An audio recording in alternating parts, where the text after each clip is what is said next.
направите, генерирате таблица на съдържанието. В тази табличка ще ви излизат до определено ниво. Вие може да кажете Table of Contents до трето ниво, примерно да включват. Но има два вида в западните книги. Има късо съдържание, само имената на главите и подробно съдържание. Така, това е за секциите. Така. Да видим следващо нещо. Добре, казахме, че имаме клас дефиниции. В случая шаблонът се дефинира в клас файл, да кажем това е артикъла. Ние казваме кой шаблон ще бъде приложен с документа. Можем да си дефинираме и собствени команди, само че аз това ще го пропускам, защото все пак курс е за начинаещи. Вече ако напреднете много в латеха, тогава и самостоятелно ще успеете да си ги направите. Сега има някои неща, които трябва да съобразяваме. Наклонената черта е специален символ. Ще ни се налага да обработваме малко по-особено, когато се срещне в текст. Долар е специален символ.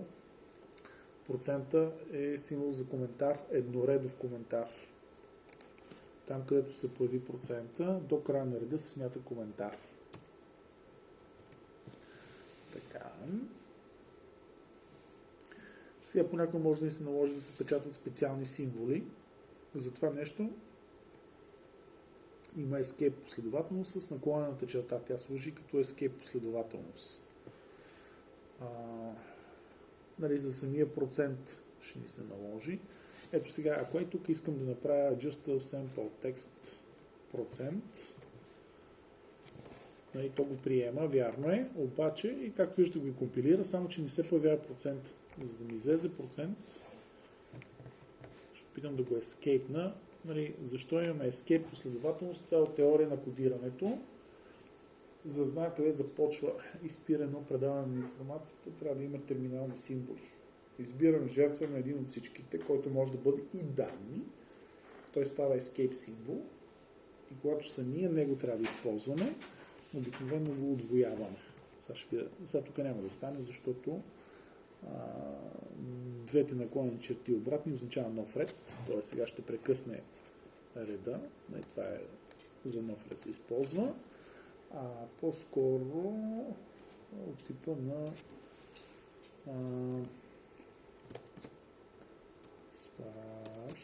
backslash. Не съм много сигурен. Да. Не. Нещо си там. Виждам, че направи някаква наклонена черта, но може да не е много вярно. Има някаква грешка, се тая. Няма да се вталяваме в тия работи. Стана бе. Не. Добре, се тая. С наклонената черта можем така да пишем специални символи. Ако направя така. Текст. Backslash. Ето. Да. Текст backslash и стане. Търсите си ги през Google. Когато нещо не ви излиза, даде ви някаква грешка, слагате, търсите. Сега, следващото нещо е, виждаме текста, който сме си написали, но можем да искаме, както в HTML, някои части от текста да са леко модифицирани. Това се прави с цел акцентиране, подобряване на четимостта или, когато пишете договори особено, или с големи букви, ако напишете машини, или примерно клиентът, възложителя, изпълнителя,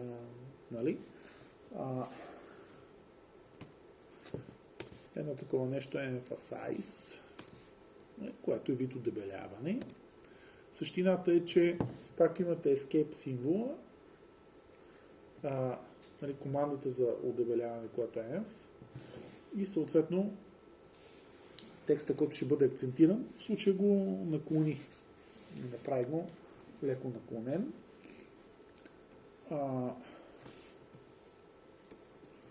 можем да го направим с италик. Текст италик. Пак си е леко наклонен. Друг начин да подсилиме е да акцентираме. Ето по този начин с capital letters. Едните са малки, другите големи.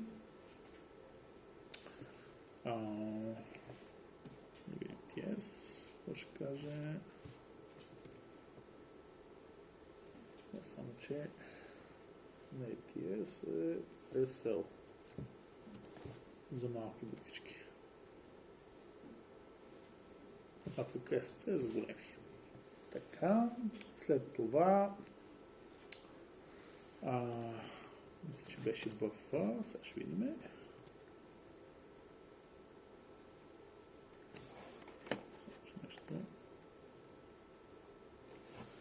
Добре. Не съм цел сега. Така. Сега това, което е съществено, че тези оформления, както и в HTML, можем да ги влагаме едно в друго. Така, и после можем да вложим, да кажем, то няма да се получи много, защото и emphasize и италика са едно и също, но можем и така да ги влагаме едно в друго. Да слагаме, да се натрупват. Така. Ако му сложа бъфа, какво ще стане? Я да видим.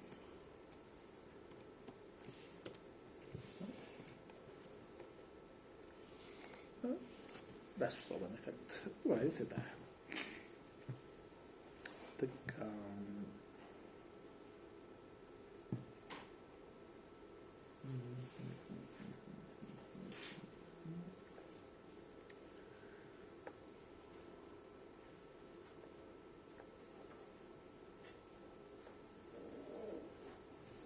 Това ще изтърпим.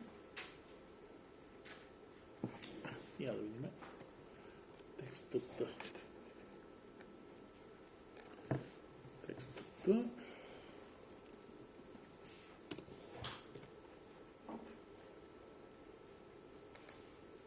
Без особен ефект. Това е сега.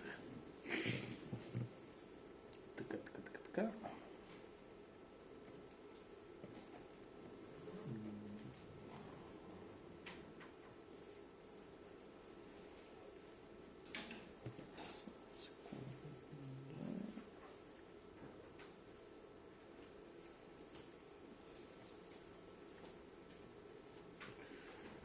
Добре, това. Пуснем също.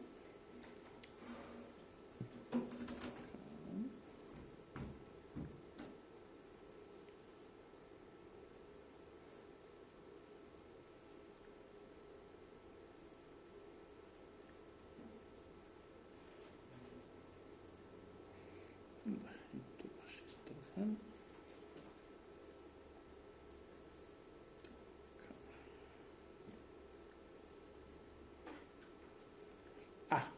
Да. Следващото нещо е описателно да казваме само че относително спрямо основния текст размери. И можем да кажем част от текста да е тини. Да е с по-малък, като тини е оттам, откъдето започва дефиницията за тини и до края. За да го отмените, трябва да сложите или някакъв друг, както е large, и да го върнете на предишния. който се използва. Съответно има small. Видя с модели. Ето може. Значи тук съм направил simple е teeny, текст е large. Small, малък. Само че малък нищо не се получи както го очаквах. Обаче може така. Стана малко по-малък.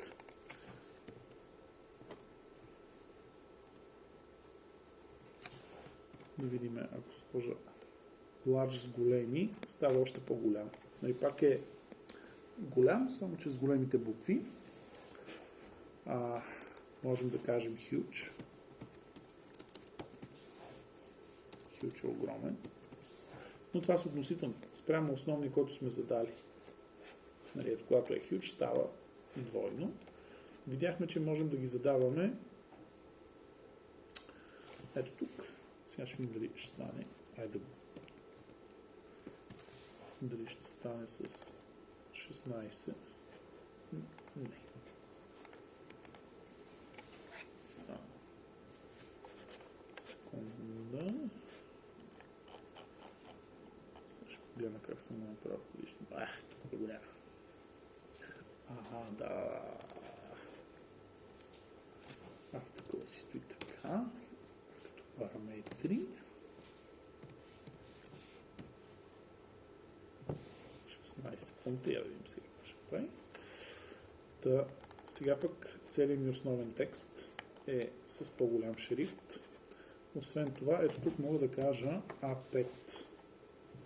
Което, като му кажа A5, би трябвало страничката да се е намалила. Как ще разберем дали се е намалила? Пак давам download. И сега ще го отворя с PDF. Идеята ми беше да го отворя с Acrobat. Ето сега ще го отворя с Acrobat. Какво направих? Така, download с единицата. И в Acrobat ще можем да видим размерите в метод данните.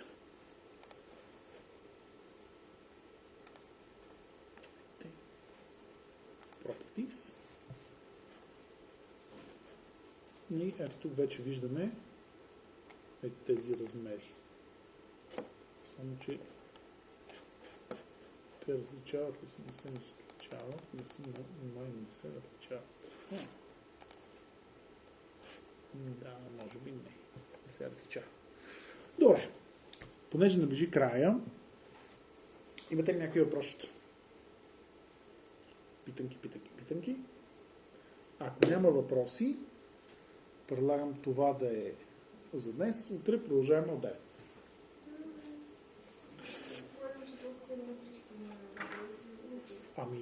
Добре. Не отговарям на въпроси как да си направя изпита.